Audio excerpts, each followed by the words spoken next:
We came up in our prime. Alright? We weren't going to say, well, you know what, Lord?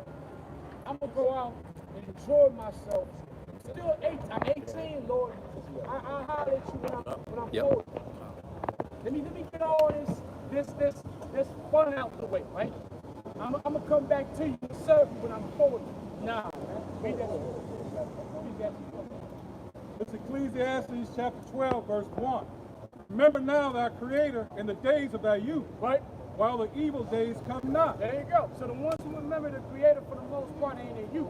Now the apostles, elders, they came in their youth. So you know, so they also a part of that because they came in their youth. Now they've gotten older over time because what? Because they needed to get older and become elders and apostles to guide the youth that was to come behind them, which is us. Okay, but the Lord deals with you when you're in your youth for the most part. Now, you have brothers that, you know, like old time, but you got some brothers that are older, and the Lord deals with them, but for the most part, the army is mostly made out of young men. Right. Yeah, we do. This is Ecclesiastes chapter 12, verse 1. Right. Remember now thy Creator in the days of thy youth, right, while the evil days come not, right, nor the years draw nigh, when thou shalt say, I have no pleasure in them. That's right. So it's not about, oh Lord, I'm gonna do the service. I'm gonna serve you when I'm in my 50s, when my bones are breaking down. Nah. You know, it's like this is your prime. Instead of doing what you would rather do, what you would rather do becomes what the Lord wants you to do. Okay, and that's what we're doing, brother. We preach. Remember, the firstborn belongs to the Lord. And guess who the 144,000 are? They're all part of the first fruits. The HaMazabach belongs to who? To the Most High as the firstborn of the first fruits. Us, hopeful elect. 144,000, hopeful elect. Guess what? We are the part of the first fruits. So we can't live, we can't do our own so-called own thing. We got to be given, we got to give our existence to the Lord. All right? Let's go back to Samuel. If you don't close out soon, bro. 1 Samuel chapter 17, verse 34.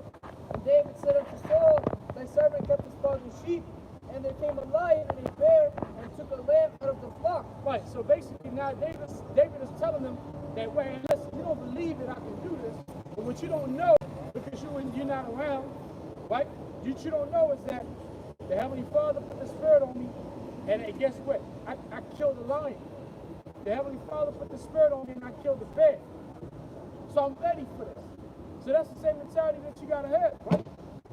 You're going through all these trials and tribulations, obstacles, and when you prevail, you build confidence in it, and your faith grows. Why? Because when all hell breaks loose out here, man, like I said, I don't care how tough you think you are, when all hell breaks loose, unless the Lord is with you, and He's been with you, and showed you that He's been with you, you're gonna fold.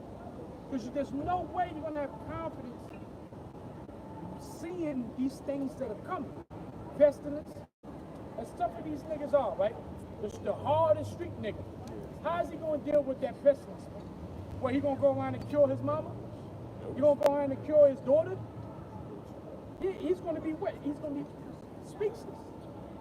But we're gonna have the answer. The Lord is gonna give us spiritual powers. We're gonna heal the sick, right? We're gonna have powers to do all kinds of stuff. And we're gonna be confident when we see people get put to death in front of us, we're not gonna lose our cool. Because we understand it's a season of judgment. The arrival of the Lord, the house has been set up.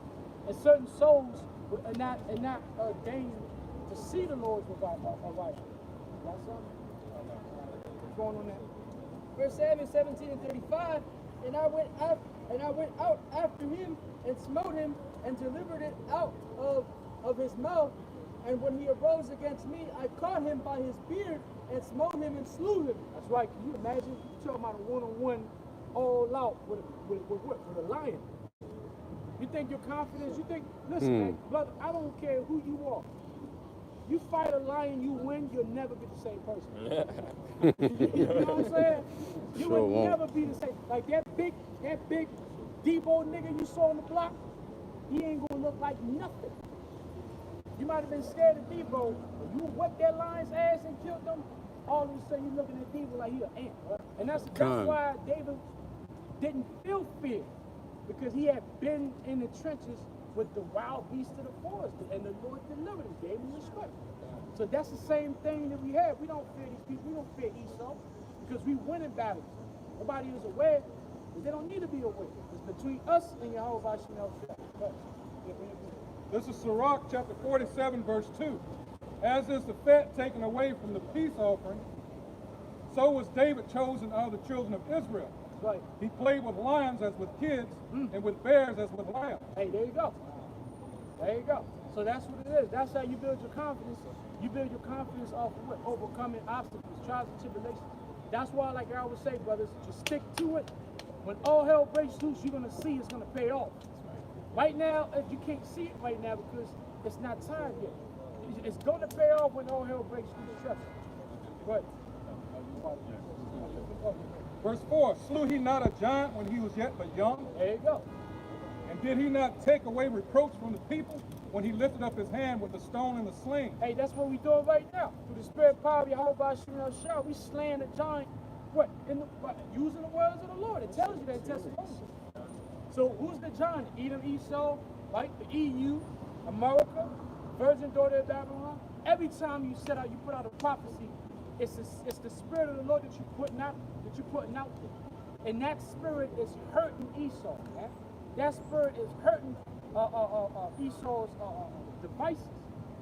Because his devices is different than what the Lord's device is.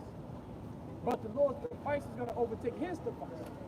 All right? So we got to rebuild confidence in that, man. Hey, no picture. This is Zechariah chapter 12 and verse 8. It says, "In that day shall the Lord defend the inhabitants of Jerusalem, and he that is feeble among them at that day shall be as David, and the house of David shall be as the Most High, and the angels of the Lord before them." Hey, that's right, and that's what it is. Right now, we feeble. Brothers' bodies are breaking down. Brothers go through all kinds of stuff. Spiritually, ups and downs. All kinds of craziness is happening to brothers, man. Even the Apostle Ramla made a video because the spirit jumped on him. Why? Because it's happening. Brothers ain't gonna be out here crying about. We ain't gonna be out here crying about what's going on. But it's good to hear, the Apostle, hit those parts. Talk about that because it's real. Demons are activated, man, and they're doing damage to brothers, especially on a physical level, mental level. So we just got to keep at it. But it means that it's close now. We're in the trenches now. So it's the stronger demon going back to the Super Bowl, brother. Going back to the trenches. When you're in the 1 yard line, what is the formation? What is the formation? It's the goal line formation. You bring the big boys. Right? You bring the big boys. You can't be light in the trenches. You bring the big boys. So guess what Satan is doing? It's the end zone. We need to score. Satan's bringing the big boys now. So it is going to hurt a little bit more, but that's because you're getting ready to get that touchdown. Getting ready to get that winning touchdown. So don't expect things to be light, but it means that it's close, super close. Like the scripture just said, he did. Now he said that the little one's going to be like David, because what the Lord did for David, he's going to do for us. That's right. All right. Because I want to read this psalm, which is he got from 2 Samuel, the 22nd chapter, where the Lord literally picked David up out of the battle and sent him down somewhere else. The Lord's going to do that for us. Why? Because we're of the house of David. We believe we're the water of Bayat. All right. Bayat, the water, which means the house of David. All right. Because the Lord's going to show up with his chariots. He's going to pick us up and do the same thing. You can read that. This is Psalms 18 and 10. And he rode upon a cherub and did fly. Yea, he did fly upon the wings of the wind. He made darkness his secret place. His pavilion round about him were dark waters and thick clouds of the sky. And you can see that the brother Ashayar, the head brother in Charlotte, he put that video out when he saw the chariots in the sky, with 2 eyes above the chariots, and then you can see like the forehead, the makeup of the face. And that wasn't no pleasant image, you know what I'm saying? That was a terrifying image, man. But even though it's terrifying, it gives us a most to boost our faith that we almost have. Oh yeah, that's right. Like you said, and right quick, and the action, the things that the Lord is going to do and showing a physical level is gonna change. It's gonna change. You know, when you think about it, you get in circle. There's a lot of people coming in Esau's troops. The angel picks you up. Right, that's right. An angel comes up and picks you up and drops you off in a different block, different city. You're never the same after that because you've just experienced deliverance. After that, you just become a different man. And these things are going to happen just like they happened to David.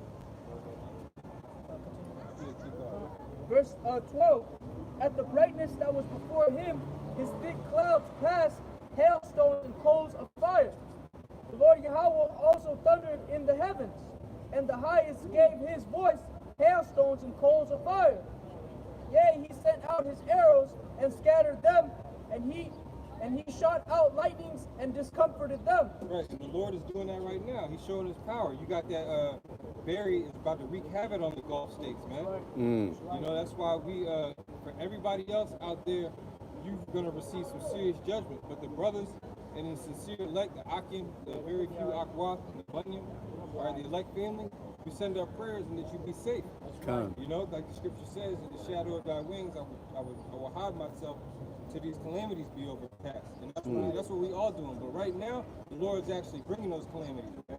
Starting with the earthquake valley, now you got this storm. It's whacking the Caribbean, heading to Louisiana and Mississippi and parts of Texas. Go ahead. Verse 15. Then the channels of waters were seen, and the foundations of the world were discovered. At thy rebuke, O Lord, at the blast of the breath of thy nostrils, he sent. The breath of the Lord's nostrils are talking about the angels, the chariots, all right? Because they're the ones, when you send up your sacrifice or your prayers, they're the ones that receive it and bring it back to the Heavenly Father. So if it's acceptable, that means that's a sweet savor to them, and they're like the sense of smell for the Heavenly Father, if you will. You know, if something stinks, that means what? He's going to send a blast out of his nostrils. But if it smells sweet, he's going to deliver you. Yeah, those blasts would manifest into laser beams. Back then, they were getting laser beams, man. When the angels would come up and save David, dudes getting, you know. So like I said, a lot of it's just the Lord kind of like told the angel, gave an order to the angels to back off quite heavily. Because a lot of the actions that the angels made back then, it's gonna come back. It's gonna come back. Verse 16, he sent from above. He took me. He drew me out of many waters. Right, so he sent from above. He took me, drew me out of many waters, meaning he picked him up amongst all those people. You know, brought him up into the heavens, into the waters. Go ahead. Verse 17, he delivered me from my strong enemy, and from them which hated me, for they were too strong for me. Right, and that's what's going on. Remember, we were going into the whole Goliath. How Goliath is America, Esau, Edom right now. These way stronger than us. This man Esau, he got guns that can shoot lightning bolts, electricity at you. At the same time, he can shoot electricity at you. Then he can shoot a sound wave, make your ears bleed at the same time. Shoot something else, make your eyes go out. You know, and then while you're down, he can inject you with some adrenaline, where he paralyzes you, but you can feel everything. He's got all these weapons, all these things, man. But the Lord said, what? He's still going to deliver us, all right? And we know that he's going to do it, even though our enemy is so much so-called greater than us. Because we know he's not greater than Yahushua. You know?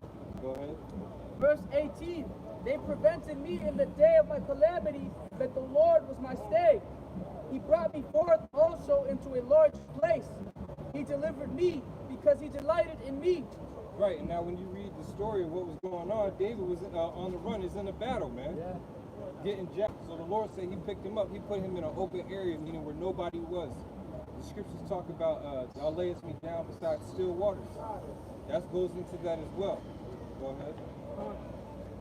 Verse 19, verse 20, the Lord rewarded me according to my righteousness. According to the cleanness of my hands hath he recompensed me. For I have kept the ways of the Lord, and have not wickedly departed from my God. And so far we have. So far we have. Because David's speaking that, and that's what's going on right now. We haven't departed. We still out here doing the will of the Lord. All right, which is his righteousness, speaking his words. Right. You know, because the scriptures speak life, you know? That's right, absolutely. And then David said because he's done that. You know, because again, when shit hit the fan, you gotta have certain things you gotta rely upon. You know, when brothers go through certain things, if you don't have, you know, that's what it means to be grounded. You know, you have to remind yourself of what you know is true that you're doing, that the Lord is asking you to do and that you're doing. So then you can build your confidence and know, okay, good, I'm gonna be all right because I've been doing what He's asked me to do. These things matter. If you can't say that, you're in trouble. All right? Verse 22, for all his judgments were before me, and I did not put away his statutes from me. I was also upright before him, and I kept myself from mine iniquity. Therefore hath the Lord recompensed me according to my righteousness, according to the cleanness of my hands in his eyesight. And that's what he did, you know, especially with David. Remember, didn't he get Saul's daughter? He got everything that he got because he got the reward after he put down Goliath with that stone. And that thing, they said the thing lodged inside of his head. I mean, Goliath was a monster. You go into how it describes his height, you're talking about 9'6". Damn. And it says his shoulder pads and his helmet was 125 pounds. And it says his leg plates and his shoes was 25 pounds each, something like that. Go to that jump back to Samuels and go into the when it goes straight to Goliath. Bring that because you, like I said, going back to understanding, you know, the might. It's good to it's good to know the might of your enemy. So now you know what it's going to require for you to defeat it. That's why the scripture said to not be ignorant of Satan's devices. We know what Esau's capable of. That's the reason why we going hard, man, on all levels. When you get tired, you're like, I can't get tired. I can't get weary. Why? Because Esau has got his tentacles of wickedness all over the world, man. Right? You got it. You want to go straight to when it starts to describe his helmets and shoulders. Goliath, read down, look it down. All the verses.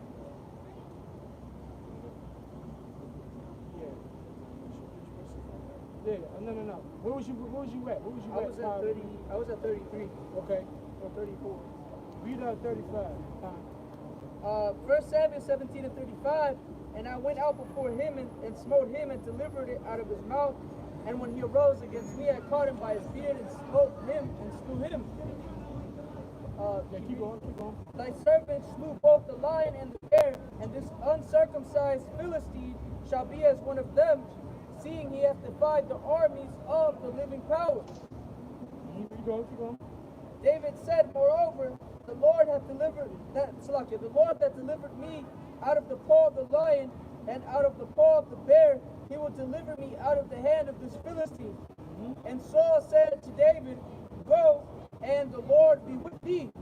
And Saul armed David with his armor, and he put an helmet of brass upon his head. Also he armed him with a coat of mail. And David girded his sword up on his armor, and he said to go, for he had not proved it. And David said unto Saul, I cannot go with these, for I have not proved them. Wait, where you at? Verse 39. All right, jump down to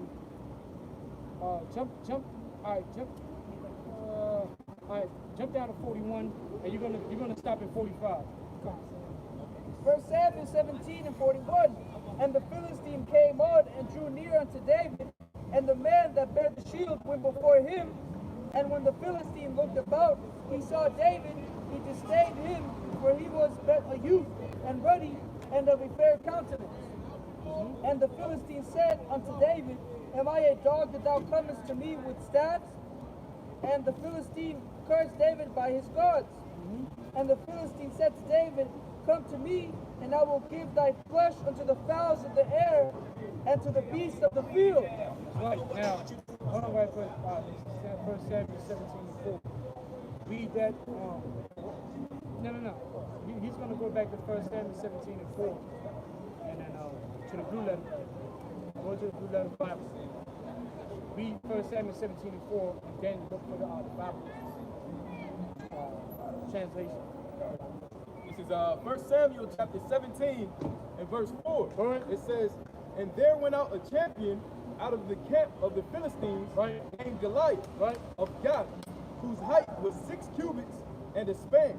Right, it says six cubits in the span. Now, read that translation. I think it's CSB. Yep. Go ahead. So in the CSB translation, which stands for Christian Standard Bible, it says, this is 1 Samuel chapter 17 and verse 4 again. It says, then a champion named Goliath from Gath came from the Philistines' camp. He was 9 feet and 9 inches tall. 9 feet and 9 inches tall. See that? 9 feet and 9 inches tall, right? Yep. Yeah, keep going, and then you read the same. You read the next precept, and then also go back to the next precept. All right. Back in the KJV, this is 1 Samuel 17 and 5. It Because says, remember, there's a reason why the Lord had the scriptures give you details of how massive this dude is. Because you need to know, dealing with a murder, you need to know what you're dealing with. You're going to war, you need to know your enemy and what it's going to take. And it's going to take more than you personally have to offer. You're going to have to rely on your HaMazabach because your enemy is massive. America is a massive place, man. You're talking about politically, spiritually, the wickedness that's here. It's too much. You need more. You need the HaMazabach. But yep. So 1 Samuel chapter 17 and verse 5, it says, and he had an helmet of brass upon his head, and he was armed with a coat of mail. keep going. And the weight of the coat was 5,000 shekels of brass. Now go in and look that up. Yep. In Christian Standard Bible. So in the That's CS, a shelter. That's a shoulder plate, right? And then the helmet. Remember, the man is 9'9". 9 feet 9 inches. 9 feet 9 inches. Right. Yep. So this is in the CSB translation. 1 Samuel 17 and 5, it says, and wore a brass helmet and brass scale armor, Right. that weighed 125 pounds. 125 pounds on the helmet and the shield. He's going to war with this stuff. 9'9" 125. Oh, that's just on the top. Keep going. Go back. Usually when you go to war, you try to wear stuff that's light as Yeah. possible. So that was light for him. Yeah. Go back. Verse 7, it says, and the shaft of his spear was like a weaver's beam. Right? The And shaft, the point of the spear. Go ahead. It says, and his spear's head weighed 600 shekels of iron, and one bearing a shield bore before him. That's right. Go look at the translation. Translation CSB, it says his spear shaft was like a weaver's beam, Right? and the iron point of his spear weighed 15 pounds. 15 pounds. Remember, you add no, this is 120, 15 pounds. This man is completely an animal. This guy's a monster. Goliath is a monster. Right? It says, in addition, a shield bearer was walking in front of him. That's right. Keep on. Read the next scripture. It goes now to the final part, which is the leg quotes. Yep. Verse 8, it says, and he stood and cried unto the armies of Israel, Right. and said unto them, why are ye come out to set your battle in array? Right? Am I not a Philistine, and ye servants to Saul? Choose you a man for you, and let him come down to me. That's right. Now jump back. Now, brother, that's enough now, brother. Go to 41, and we're going to read down to 45, and then we're going to close out. 1 Samuel 17 and 41. Right? And the Philistine came on and drew near unto David, and the man that bare the shield went before him. And when the Philistine looked about and saw David, he disdained him. Well, he disdained David because the man is massive. And David was an average height, average height of an Israelite at that time, right? He was taller because everybody was taller, but it was still an average height. Because remember, Saul was taller than every Israelite. But Saul was still nothing compared to who? To Goliath. So that tells you that's the reason why they were all fearful. They were all fearful because they looked at Goliath, the man, and they forgot that we are not regular men. We're the nation of Israel. Right. We're Israelites, man. We don't go to war by ourselves. The nations go to war by themselves. We go to war with who? With Yahweh Shem Shah. So stop getting into the mindset where when you go in confrontation, it's just you, yourself, and yourself. The Lord is with you, man. Okay? Right. Okay. Yeah, this is Second Chronicles chapter 20 and verse 15. It says, and he said, hearken ye, all Judah, and all ye inhabitants of Jerusalem, Right. and thou King Jehoshaphat. Thus saith the Lord unto you, be not afraid nor dismayed by reason of this great multitude, Right. for the battle is not yours, but Yahweh's. There you go. The battle is not yours, but hey, Yahweh Shem Shah. He's the one who's going to determine who's going to win and who's going to lose. Okay? Let's go back to that. Fine. Verse 42, he disdained him, for he was better. Speak louder, brother. Verse 42, and when the Philistine looked about, he saw David. He disdained him, for he was better. He was better youth. Right, but a youth, again, he looked down on him because he was a youth. Right. Just like Esau. Esau looks down on us. But a lot of them, they don't really think that what we doing is going to amount to anything. Right. They think that this is just going to pass like any other movement, right? Just a new youth in the black community, Hispanic community getting wild up, you know, and that's it. They're just going to move on. They're going to go back to trying to climb up the corporate ladder, right? And go back to servitude. But they don't understand this is the real deal. Okay. This is the real deal, Esau and you heathens. This is the real deal, man. Right. And ruddy, and of a fair countenance. Right. Verse 43, and the Philistine said unto David, am I a dog that thou comest to me with staves? And the Philistine cursed David by his gods. And the Philistine said to David, come to me, and I will give thy flesh unto the fowls of the air. He's talking trash. That's the same thing with Esau. Esau believes in his military might and believes that he can't lose. He can't lose to the Lord. He really truly believes that. He can't lose to the Lord. But the Lord is going to prompt us and turn us into what his battle axes. If you revive Goliath or resurrect Goliath, you resurrect Esau. That's right. Okay. That's right. And that's what it is. Because today, the Goliath that we are facing, it's Esau. It's Esau.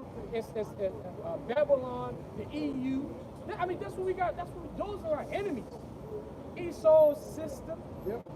All the different fractions of the Dukes of Edom. The heathens. Because when you're done with Esau, you got Moab, they want next. You got to deal with Ishmael and all these nations. So our enemies, they're massive. Systems and traps. That's right. Right? Fine. Verse 43, no, Salaki, verse 45. Then David said to the Philistine, And then this is we're going to close in because this is at the end of the day what our mindset is at. That's why we don't carry guns or none of that. We come up here week in and week out. To what? With the spirit of the Yahweh Shem Shah, man. You know, the proper depth. Go ahead. 1 Samuel 7:45. Go ahead. Then said David to the Philistine, thou comest to me with a sword Right. and with a spear. Right, you coming to us with concentration camps, right? Guillotines, all types of weapons that you're going to pull on the nation of Israel, Esau, right? And with a shield, but I come to thee in the name of the Lord Yahweh Shem Yahushai of hosts. And that's what it is. We come to you in this battlefield with the name of Yahweh Shem Yahushai. That's what we got. You bring your guns, you bring your concentration camps, your pestilence, and all that craziness, man. What we got is Yahweh Shem Yahushai. All right? That's what David said. That's the same mentality you got to have if you're of the house of David. Okay? Right? The power of the armies of Israel whom thou hast defied. There you go. The power of the armies of Israel which thou hast defied. Man. And that's what Esau said. He defied the power of the armies of Israel. So therefore, guess what? The army is rising through the spirit and power of the Yahweh Shem Yahushai, man. All right? That's what you see. That's what you see going on. You got one. Yeah. All right? Spirit's been heavy on the house of David today. Con. You know, because we finna get out of here, man. You know? the bloody, all the bloody stuff. Right now, we're going through all that war and turmoil that David had to go through. You know, and David was suffering, you know, for this period. But it set the stage for what? For the kingdom righteousness to be established. Because remember, he told David, he said, I'm going to establish my kingdom with thy seed after thee, and it's going to be a kingdom that lasts. So we fighting to get on the first ship out of here, if you will, all right, to get to that kingdom, man, to get to that establishment. Come. That's right. That's right. 9 and 9. And the thing is, remember David's hands he had blood in his hand, but he's still what? Still the earthly king of Israel. So we all have blood in our hands as far as, you know, sins and wickedness. But because of Yahweh Shah, we feel clean in the eyes of the Lord. Come. Amos chapter 9, verse 11. In that day will I raise up the tabernacle of David that is fallen, and close up the breaches thereof. Right, what are some of the breaches? Let's talk about some of the other tribes and also some of the wickedness that our people are performing. So Right. when you read up, he talks about how he's going to sift the house of Israel. He's not going to establish our nation again until he sifts out and purges out all the rebels amongst us, like the scriptures say. That's right. All right, so how's he doing it? Because remember, David had all the tribes in subjection. Yeah. You know, everybody followed David for a period of time. Because remember, he had rulership in Hebron, Right. and then in the northern part. Right? Because Hebron was in the south. Yep. Read that from the top again. Amos 9 and 11. In that day will I raise up the tabernacle of David that is fallen, and will close up the breaches thereof. Right. And not these people falling. Go ahead. If it's not just right quick, the breaches represents disobedience. You know, because remember that breach started with the Israelite that tried to grab the ark of the covenant, which he shouldn't have grabbed it. He disobeyed. So what happened? The Lord put him to death, and the Lord and that place became the name that was given. It was given the place of the breach, because the Lord said back then that Israelite disobeyed the commandment not to touch that ark unless she was a priest. So now the Lord has said that what? That breach of disobedience is going to be closed. Why? Because the ones who are disobedient against the Lord are the 2/3. But the ones that are obedient are what? They're the elect. So that's what it means. That's what that breach is. So we're no longer going to disobey the Lord. And who are those? It starts with the elect. Amos 9 and 11. In that day will I raise up the tabernacle of David that is fallen, and close up the breach thereof, and I will raise up his ruins, and I will build it as in the days of old. Right, it says he will build it in the days of old, you know. And of course, King David, he had districts, you know, he had people ruling over certain districts, he had princes set up from different clans and tribes. All that's being brought back, you know. Right. We're all being restored. All the cities of refuge, you know, all that stuff is being built up again in the spirit of Yahweh Shah, man. That's what we're ushering in. All right, we're ushering in the kingdom, but it starts with Yahweh Shah, you know, our mediator through the spirit. One last precept, Hebrews 12 and 24. Hebrews 12 and 24. Yeah, we're going in. Hebrews 12 and 24, because you can't get there without Yahweh Shah. You know, a lot of people trying to skip over that, or they're trying to put themselves in place of Yahweh Shah, because now they say I can just talk to the Most High myself. That's not how it works. You know, you're missing the whole point. You're missing every single prophecy that was written, man. Because everything is geared around him, you know, and getting us out of the predicament that we're in. Go ahead, Doc. Was that it? The mediator? Yeah, read that. This is Hebrews chapter 12, verse 24. Oh, and Colossians.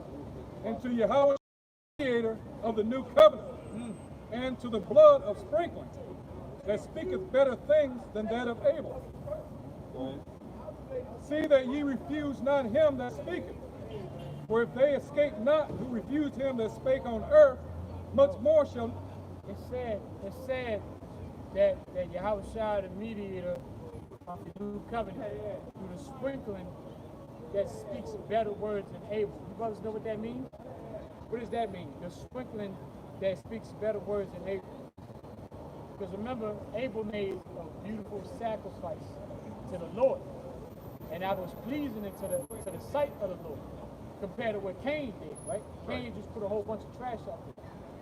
But the Lord said there's one who sacrifice was better than Abel in the sight of the Lord. That's how it's said by sacrificing his blood. Verse 25. Hold on. Read that. Colossians chapter 1 and verse 17, and he is before all things, This is talking about Yahweh Shai. Go ahead. and by him all things consist. And he is the head of the body, the church, who is the beginning. Right, the head of the body is what? It's the point of the body that tells everything else what to do. That's right. It's the mediator between how the body acts, you know? Go ahead.